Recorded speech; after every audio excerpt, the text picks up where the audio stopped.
You're listening to Deliberate Living, a podcast that inspires, empowers, and encourages listeners to live life more authentically. My name is Holly Priestley, and I'm a full-time nomad and creator who has been living in my 1997 Ford van since January 1st of 2019. I travel the United States with my dog, learning how to live with more authenticity. I explore different ways people choose to ditch the prescribed life we've all been sold and live on their terms, finding freedom and happiness however they choose.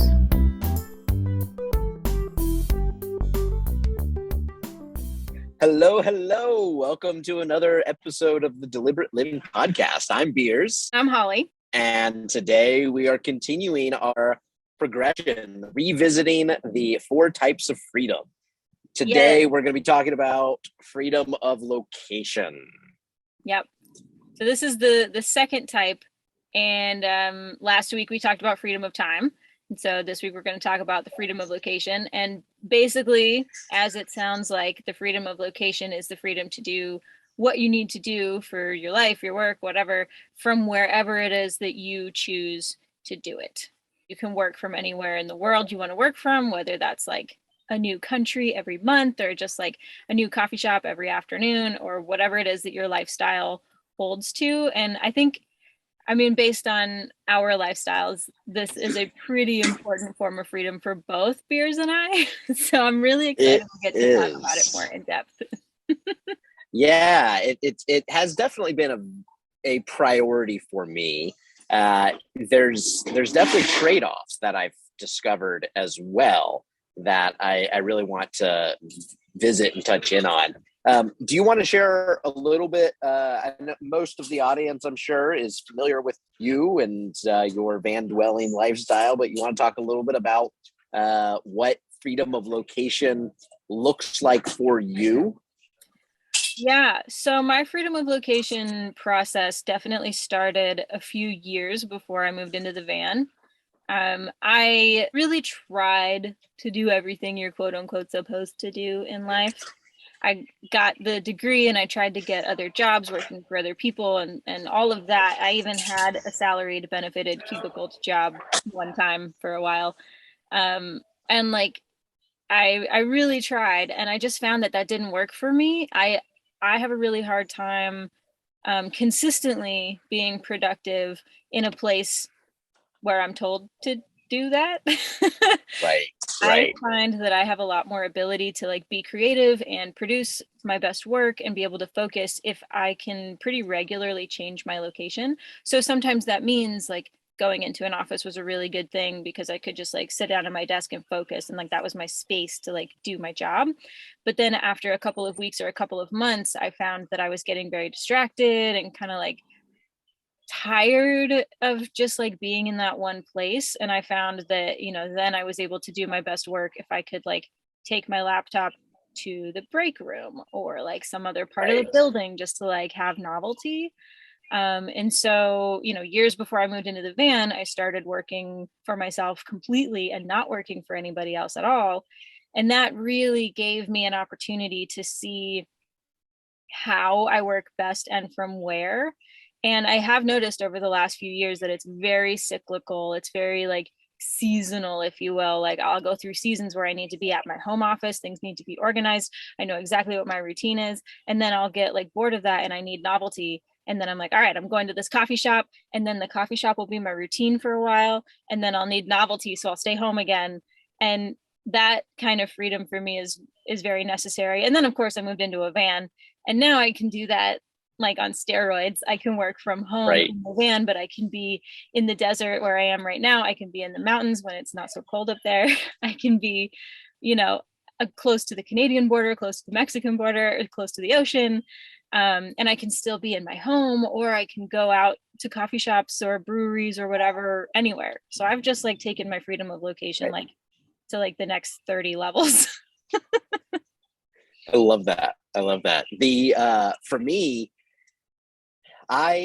most of my career, I've worked from home, but for many years, I actually just had a loft in my apartment that I had set up as my office.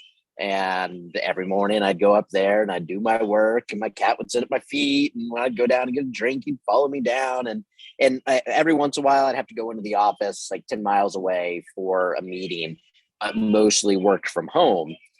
And about 10 years ago, I asked my boss if he minded if I moved to another state and could leave my office pretty much completely behind, go visit once or twice a year for some meetings, but really be fully like remote.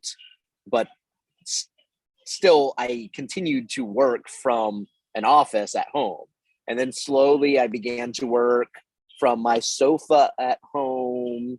And then my wife at the time, she was a preschool teacher. And so she had summers off, and her family had a couple homes up in New England. And so during the summer, we would go and spend time at her family homes. And I took my work with me, and I worked from these other places. I was like, it had somehow had never occurred to me that I could do my work not from my home. And so I continued working from there for a little while. When I got back to South Carolina, I began working from coffee shops, which had never been a thing I had done up until that point. So this is probably 2014, 2013. And it was a new type of freedom, experience of that freedom for me. And when we split up 2 or 3 years later, I took that to another level, and I moved onto my motorcycle, and I began to literally just work from whatever park or coffee shop or forest I happened to be in. And over time, like that adapted into when I was living in my suburban Chevy Suburban, not like suburban home, but my van, so to speak. Not that suburban life. And then bus, and then an ambulance, and would work from, again, pretty much wherever I was. I worked from Mexico. I worked from Canada in my rigs. And more recently, I have found an apartment in Oregon that I'm loving, and I'm not there because I moved into my apartment, and 6 weeks later I got on the road for what's probably going to end up being like a 2.5-month road trip, driving back east for my birthday and to visit some loves and to see some family for the holidays, and then make my way back. So yeah, for me, similarly, like living on the road, I have really enjoyed that freedom of being able to work from wherever I am.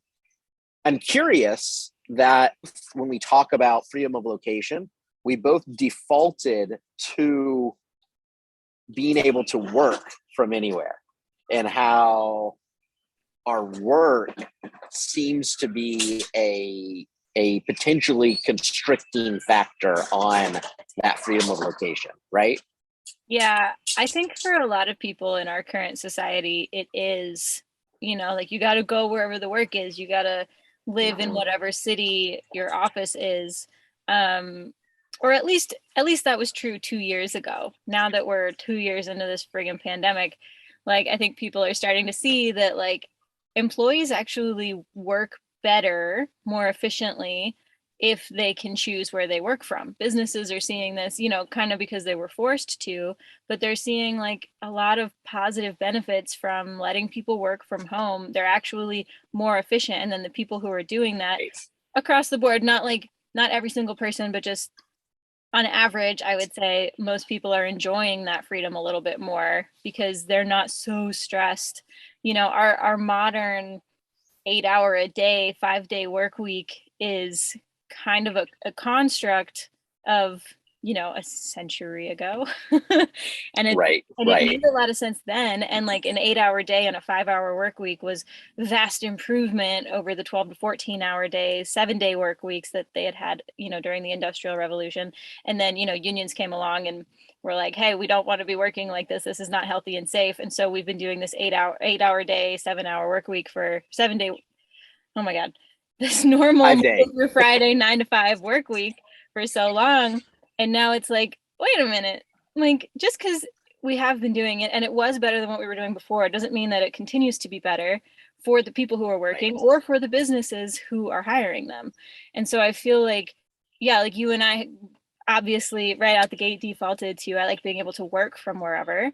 And I think that that is like a construct of our society right now. And I think it's really cool that it's being challenged forcibly thanks to COVID. And some people aren't like that. Some people really like having an office to go to and like having coworkers they could talk to and like a water fountain they can like chill about. And for me, that didn't really work. But for I think a lot of people it does. But still, like getting to choose where you want to work from, like if you are going to be location dependent based on your job, do you have to be location dependent based on your job in New York City? Or can you be in some like rural town in Illinois if that's where you'd prefer to be? Like, I think that also counts as like some semblance of freedom of location. Right, right.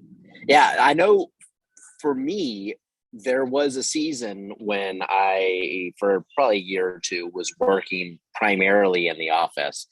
And there was something to be said for the routine that I had there and the camaraderie that I built with my coworkers that being remote, I don't have in the same way. I'm not sitting at my desk whistling whatever song comes to mind and having people calling over the cubicles making requests. That used to be a thing. Not so much these days. But I definitely having that freedom of location, one of the first benefits just in being able to work from home that I found was just the amount of time that it freed up in my life. I was commuting almost an hour each way to and from work. Not to mention my routine to get up and get dressed in the morning on a certain schedule and have my business casual attire every day. It was taking up 2.5 hours out of my day, just the traveling to and from work and preparing for work, that all of a sudden I got that back.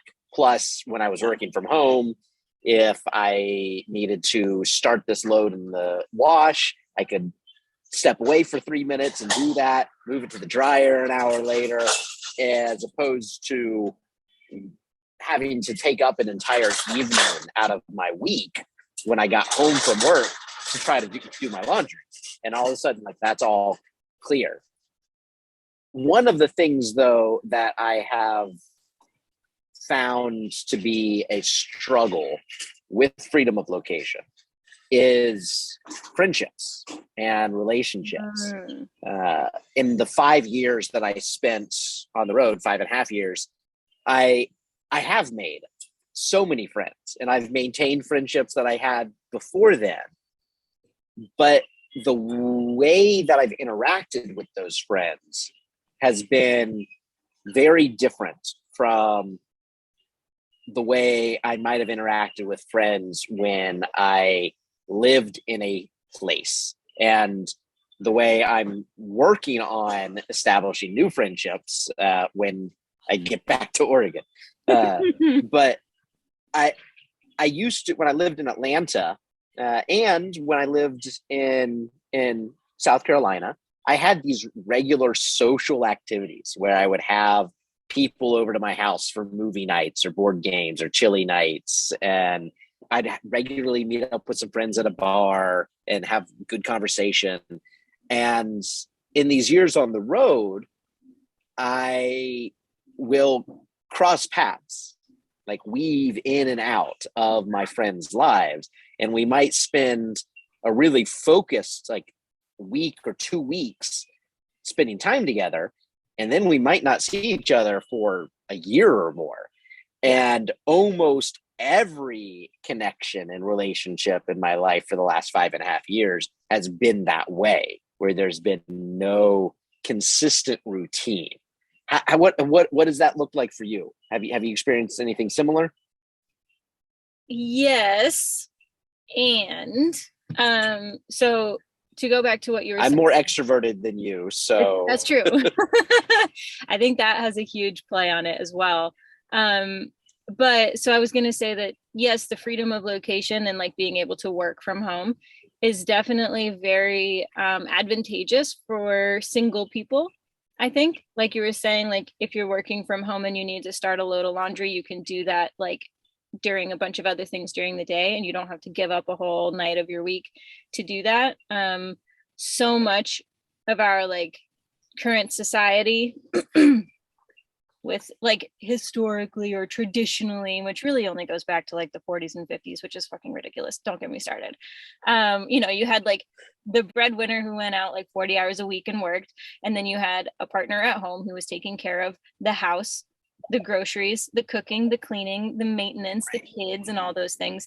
And more and more and more, we're seeing people like us in their late 20s and 30s and 40s and 50s, etc., who aren't married, don't have partners, don't have roommates, don't have kids. And it's really hard to balance all of these things. It's really hard to balance going to work, to pay the bills, to like spend on the house that you don't have any time in, and all of these things. And so I feel like freedom of location can definitely give you more ability to manage all of the different facets of life, including your social life, so that you can maintain a social life and have a social life in the first place, because giving you more time for that, right? Yeah, exactly. I feel like the freedom of location can feed into the freedom of time and creativity and finances and all of those things. They all feed into each other. But yeah, when I was stationary and still working from home, I had other friends who also worked for themselves or worked from home. And so we were able to collaborate like, hey, Monday mornings, 7 a.m., let's meet at this coffee shop. We will work next to each other for a few hours and we'll both get work done. And then we'll go do whatever chores we each have to do separately during the day. But then you still get that camaraderie. You still get like someone to work with and talk to. You still get to catch up with your friends.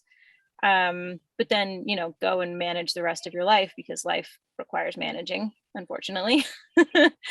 But then, yeah, being on the road has definitely allowed me to meet a bunch of people I wouldn't have met otherwise and connect on a very deep level. As you said, like we spend focused time together. Partially because we don't get to see each other very often. So when we do, we really make the most of it, but also because of the lifestyle. You're not just coming over for dinner for an hour and then heading back to your house. Like if you're heading back to your house, it's because it's parked 5 feet away from mine. Like, and we're still going to be around each other every minute as long as we're parked next to each other.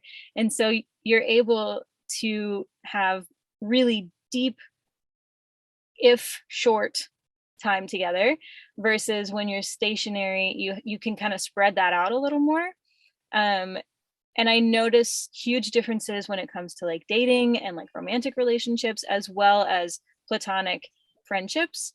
And I've been on the road now for 3 years, and I'm definitely kind of getting to that point where I'm like craving like, well, I just want to have like a Tuesday night game night at my place like every week where people can come over and hang out. And that's not exactly like something you can do in a van because we're all so spread out, and it's really hard to get people who live on the road to co-locate sometimes. And so it can be a huge challenge sometimes to like, the freedom of location is amazing and wonderful and awesome and absolutely something that I personally need. It's high on my list of freedom priorities. And it can be challenging in terms of all of the other things in life that you want to balance. Yeah, I spent a season last year living with a partner in New Orleans, and something I really found I loved and really shifted my own priorities a lot while I was there was this Sunday routine where we would wake up early Sunday mornings and we would go out to the pier and meet up with a bunch of her friends, and we would spend an hour dancing, like just free form dancing out on the pier. And then most of the time afterwards, we'd go get some brunch together and just sit and have the most beautiful conversations for 2, 3, 4 hours long. And sometimes that would lead into other adventures throughout the day with various participants. And it was a routine where pretty much every Sunday that was what we did. Yeah. And it reawakened a desire I had forgotten about, how much I enjoy that type of routine. I'm generally pretty routine averse personally. I know you've got like your regular morning routines. I try to have every day be completely different, but those social routines, I found I had a huge desire for when I got a taste of it again. And so having moved to Oregon, I started, before I got on this road trip, to build up some routines where I had a regular Thursday night dinner night, and we would rotate to different friends' homes, and sometimes we'd watch a movie, sometimes we'd do a craft, sometimes we'd play board games, but it was a regular Thursday night thing. One of my goals when I get back is I want to try to start a regular Sunday brunch, and for a while at least, like check out different brunch places every week, and maybe eventually settle on one and stick to it. But I still want to have most of my week be more freeform, but I want to have at least 2 or 3 weekly social routines that are built in, and really get to foster that, which is something, that by really leaning in to my freedom of location, I had sacrificed that type of social interaction. So I'm trying now to figure out a new balance of what does it look like to have that social routine that is location based and still enjoy my freedom of location. Like right now, I honestly don't know, like these pretty fresh new friendships that I had made, I don't know what they're going to look like. Like I'm trying to keep in touch as I can, but I don't really know what they're going to look like when I get back. I don't know if the Thursday night thing, if they are going to maintain it and keep it up without me. They are kind of helping to drive it. But hopefully I won't lose all my momentum by leaving town for 2.5 months. We'll see. I definitely would love to talk more about the evolution of freedom of location, as I think it has played out for you and is currently in the process of playing out for me, where we were stationary, and your freedom of location, your ability to work from home or work from your wife's family's homes, or gradually your couch. Oh man, the couch. Bed, working from bed. What a huge evolution, right? But then, we both went from like having this freedom of like working wherever we wanted stationary to then taking life to the road. And so many people will talk to people who are on the road, will ask me specifically, like, where do you want to be? Like, are you hoping that you'll find some place that you want to be and then you'll just stop? Or what's the coolest place you've been to, in all of your travels? And like, I can't answer that question. Don't ask me anymore. It's hard. But yeah, like, I know for me, like, I've been on the road for a while, and I've been traveling the western part of the United States. And when I started driving on the road, I didn't know like how long it was going to last, if it was going to be 3 months, 6 months, a year. Now it's been 3. But I figured eventually I'd land in some town and it would feel good. The vibes would be there. I'd be like, oh, I feel good here and I don't know why. I'm going to stay. And I've definitely run across many places that I've been like, oh, cool, I love this place for a week and then I'm leaving, or like, this is beautiful for now. In that craving a different kind of community, there is more of like a, where do I want to be stationarily that will feed all of the aspects of my life that I'm currently finding are a little hungry, right? So you just said, like, you were traveling for 5 years on the road, everything was awesome, but you did sacrifice that sense of community. And now that you've landed, you're building your community. I would love to talk about how the freedom of location kind of fed into where you landed, and whether or not you tried any other towns first, and like how you made your decision for landing in Bend, and that whole thing, because it's a process.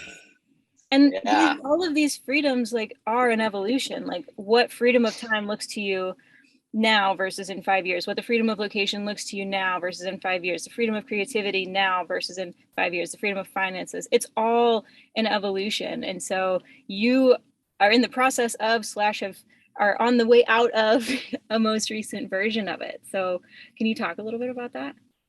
Yeah. So for me, my freedom of location took an involuntary hit when a little over a year ago my rig broke down, and I think we've talked about that on a prior episode. But my rig broke down outside of New Orleans. I decided to just dump it, list it for sale, super cheap, and I was feeling discouraged about a number of things. I was just gonna see what was next in life, and the woman that bought it, we hit it off and we ended up living together for basically all of last winter and in New Orleans.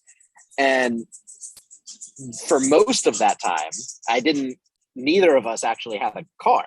So all of a sudden my location was pretty narrow. It was basically where I could Uber or walk or occasionally get a rental car. I took a plane trip and visited some loves, at some point, but it was pretty tight, narrow space. And from there, I went to Florida and I rented a condo in Fort Lauderdale. Spent some time with a love down there for a couple months and got a much lengthier taste of a place.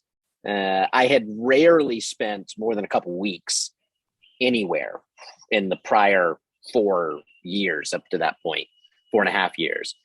And then I ended up spending a good chunk of the summer house sitting for my aunt up in the Northeast.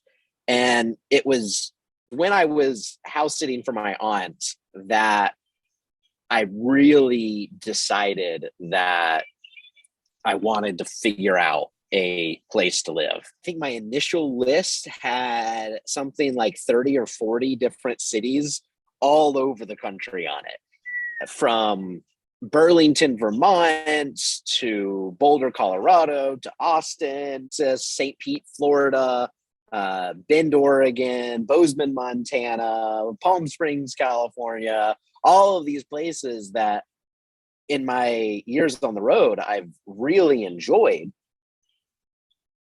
But I was trying to evaluate if any of them were places I really wanted to try living year round. Both would they have the type of culture that I wanted to be around? Did they have the type of geography that I really wanted to spend a lot of time in? How was the climate accommodating for what I enjoy? I wanted a place that, for me, that was spiritually, sexually, socially fairly progressive. I love the desert a lot. I really thrive with green. And so I wanted a place that had a lot of green plant life and ideally a variety of terrains. I wanted a place that wasn't overly expensive. Like I get paid well, but I didn't want to spend an inordinate amount of my income on a stationary house somewhere or apartment. I also, I have for many years now followed the weather across the country, north and south, changing elevations to try to have very comfortable, moderate temperatures year round. I grew up in the South and I hated the summers. I have not spent a summer in the South, despite having lived there for a long time, in almost 10 years. I have consistently gone to cooler places. And I also have never really experienced a true winter. I like to visit snow, but I have felt intimidated by the idea of like snow all the time. And what I've also started to realize is that for me, I associated winter with cloudy gloominess, which is what winters are like in the Southeast. There's almost no sunlight. It's almost there's cloud cover. Where that's not true. Exactly. And it hadn't even occurred to me that you can have cold winter with lots of sun. And as I began to explore places, I initially started marking places off my list based upon climate. Burlington, Vermont, I love it so much. I don't want a cold and gloomy New England winter. Palm Springs and Austin, I eliminated for the summers. Don't want to deal with their crazy hot summers. St. Pete, similarly, it stays a little bit cooler, kind of sandwiched between the Bay and the Gulf, but still wasn't quite what I was looking for. Eventually, I narrowed it down to Eugene, Oregon, which oddly was the only place on the list I had never actually visited. It had been a place I'd wanted to visit for years. I had been all over Oregon, but every time when I went down I-5, I just bounced over Eugene and never had actually stopped there. But it seemed like it was a progressive town. It is within a couple hours drive. There's volcanoes, there's deserts, there's rainforests, there's the coast, there's beach coastlines, cliff coastlines, mountains, like just about everything you can think of, all within a couple hours. It temperature wise, it's only at like 500 feet elevation. So despite it being pretty far north, it doesn't get that cold in the winter. But also because it is at such a high latitude in Oregon, it also doesn't get extraordinarily hot in the summer, at least not sustained. Evenings still get cool, and it's not midnight and 85 degrees still. And so I went to Eugene. I was in Fort Lauderdale and I rented a 16-foot U-Haul and pulled it with my Jeep, zoomed all over the Southeast, picking up stuff from storage units that I had accumulated over the years. Drove, I think it was a 4,000 mile route that I took to finally end up in Eugene. And I got there and I spent 2 weeks and I realized that Eugene was not for me. I still don't even really know why. I just had a feeling that it just didn't feel right. And if it doesn't feel right, then I'm not going to do it. Yeah. I think that's what a lot of this form of freedom is about, is like getting right. Going where and learning to trust that intuition about places. I think we should do a whole episode on like learning to trust your gut and learning to listen to your intuition, because it's a very important thing, and it's not hard to do. What is it? It's simple, but it's not easy, or it's easy, but it's not simple. It's one of those things. Right. And yeah, I think maybe we should do a podcast on it in the future. But yeah, I think that's really an important thing, especially if you're going to pursue like any type of freedom as like your main driver in life. And so you spent 2 weeks in Eugene and you couldn't put your finger on it, but you were like, this isn't right. I'm keeping the U-Haul. I'm moving on. Well, no, I had put everything from this U-Haul trailer into a storage unit while I was trying to find a place. And when I decided that Eugene wasn't it, after spending so much money, pulling all of this stuff in this U-Haul trailer, I went to my storage unit and I literally just gave away everything that wouldn't fit in my Jeep. I wasn't going to pull another U-Haul because I didn't know where I was going. I only wanted what I could carry in my Jeep with me. And I gave away so much stuff. And the important lesson of that whole thing was that you did. It might have been like, I've gone through a number of repeated possession purges. My thought, I was again feeling a little bit discouraged. My thought was that I was going to drive back east for the holidays, take my time getting there, and then after the holidays, try again, figure out another new place to try. Descend on Bend was happening the following weekend, and a lot of friends I hadn't seen in a long time were going to be there. So I went to Bend, which is a place I enjoyed. I had eliminated it from my list because of the winters there. It gets cold. It's at 4,000 feet, right at the base of the mountains. And it's, yeah, as I said, I've been intimidated by the cold. But I went to Bend and Descend was amazing, came back into the town and just kept staying. There were a lot of friends there, both some friends that actually lived in Bend, as well as a bunch of vanners. And after about a week or two at the hostel, I found a room to rent for the rest of the month. So I moved into this room and again thought, well, I'll stay here for another month and then I'll move on. And while I was there, another friend of mine approached me and told me that she was wanting to move into her truck full time. And she had an amazing apartment downtown and had heard I might be looking for a place. And again, just like I needed to listen to my gut telling me no to other places, my gut and the universe was just lining everything up saying, all right, this is your spot. So that's how I ended up in Bend, Oregon.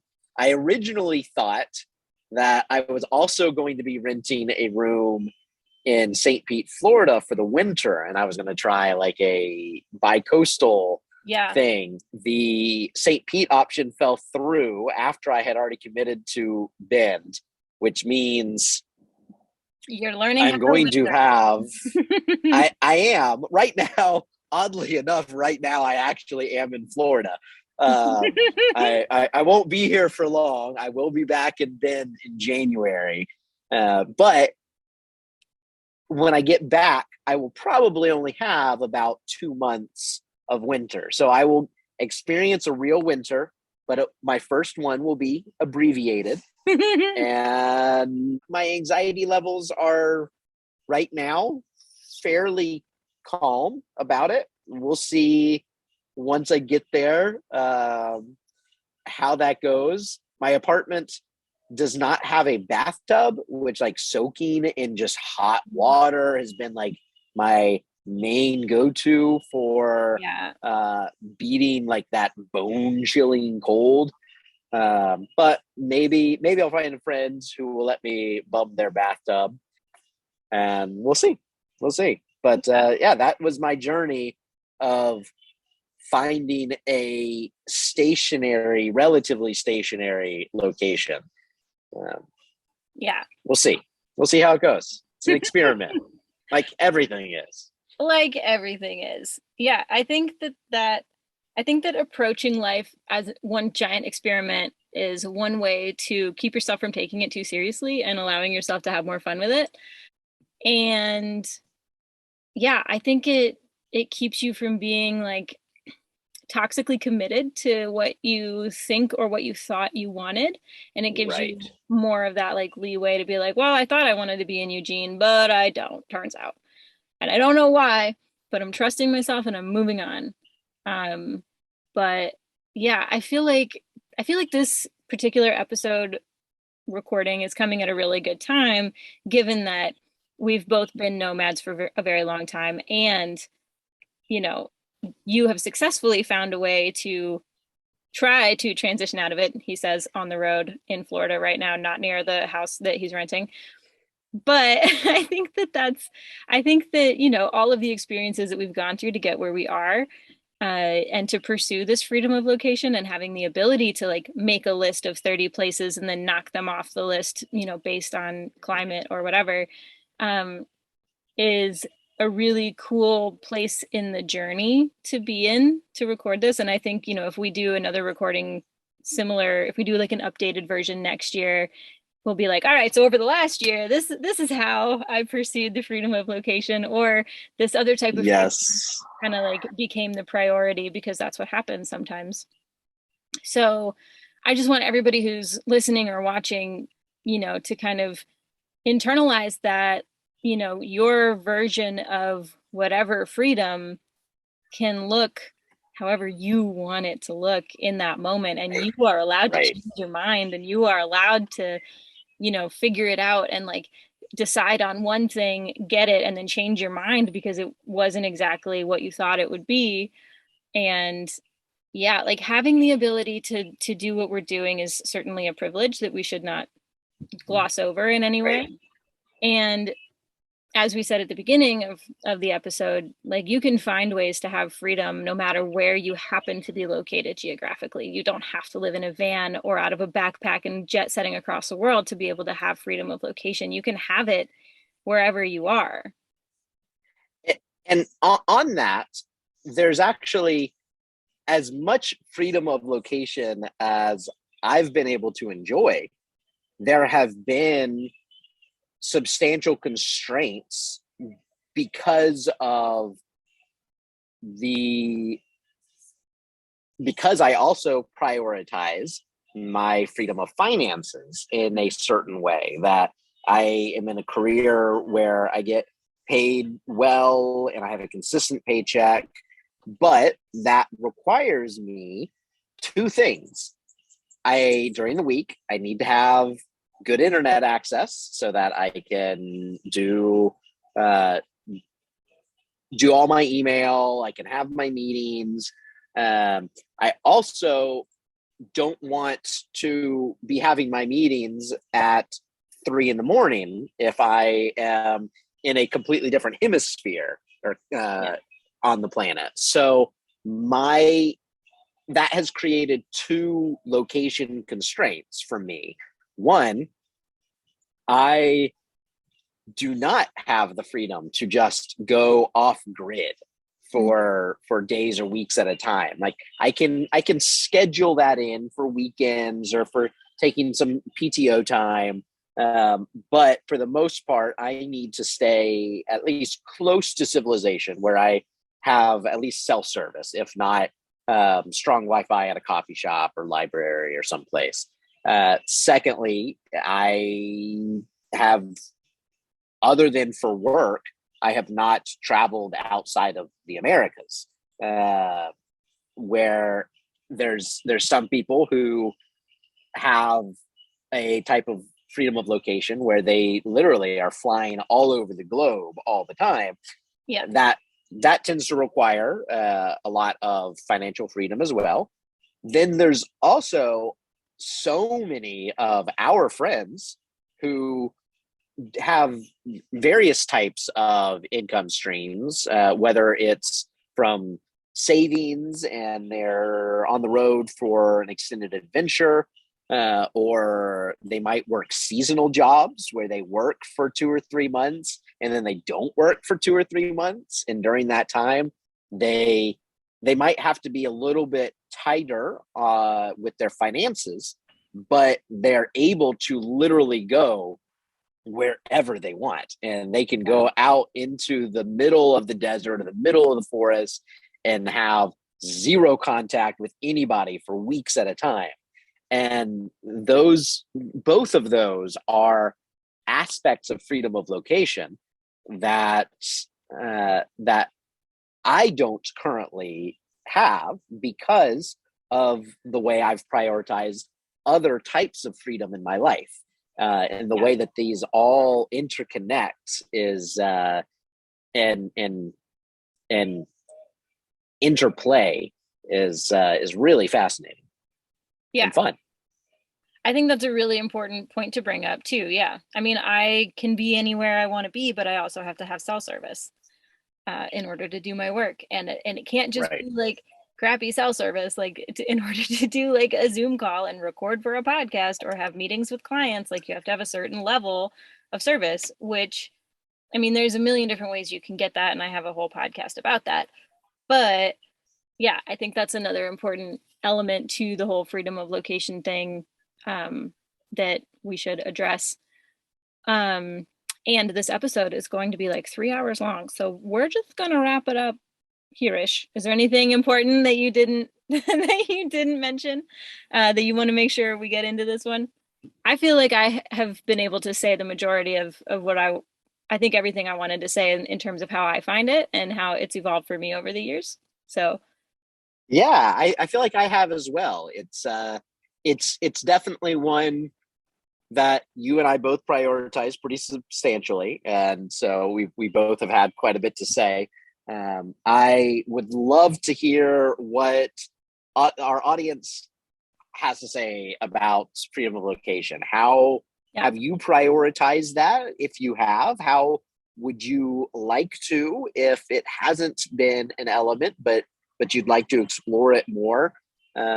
What types of obstacles have you encountered, both to really taking deeper steps into freedom of location, or if you have been able to exercise substantial freedom of location, what type of constraints or limiting factors in that freedom have you found true for yourself?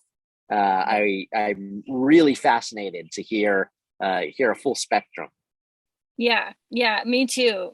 So leave them, as comments, or send me a DM, or our new Instagram a DM, or come into our Patreon and share with us. Or as we've said in previous episodes, we really want to make this a more interactive podcast. So send us a video clip, a video recording of you answering these questions, and then we can include it in a future episode of the podcast as well. And we'll have links on how to do that in the show notes. But yeah, everybody's doing it differently. And I think that's the key to life in general is, finding how it works for you and then continuously tweaking it as your life shifts and evolves, because it's going to keep doing that. Always. Yeah. Change is constant. Yeah, it's the only constant. But as always, thank you to everybody who is tuning in this week, whether this is your first week or your 80-somethingth week. And I appreciate everyone who has subscribed to the show, liked it, left a review, 5 stars, thumbs up, whatever it is on the platform that you are digesting it on. And if this particular episode resonated with you, or someone for whom this information could be really valuable, if you could share it with them, that would be great as well. We also have a brand new Patreon just for the podcast, where you can get longer episodes or like mini episodes in between episodes. We're going to do some Q&A and just like extra bonus material over there. And you can find that in the show notes as well. But it's just Deliberate Living Patreon, Deliberate Living Podcast Patreon. So if you Google that, you'll find it. And yeah, I hope you guys tune in next week for another excellent episode. And thanks for tuning in for this one. Super curious to hear the types of freedom that our audience prioritizes overall. So we will see you guys next week. Bye. See you then. Bye.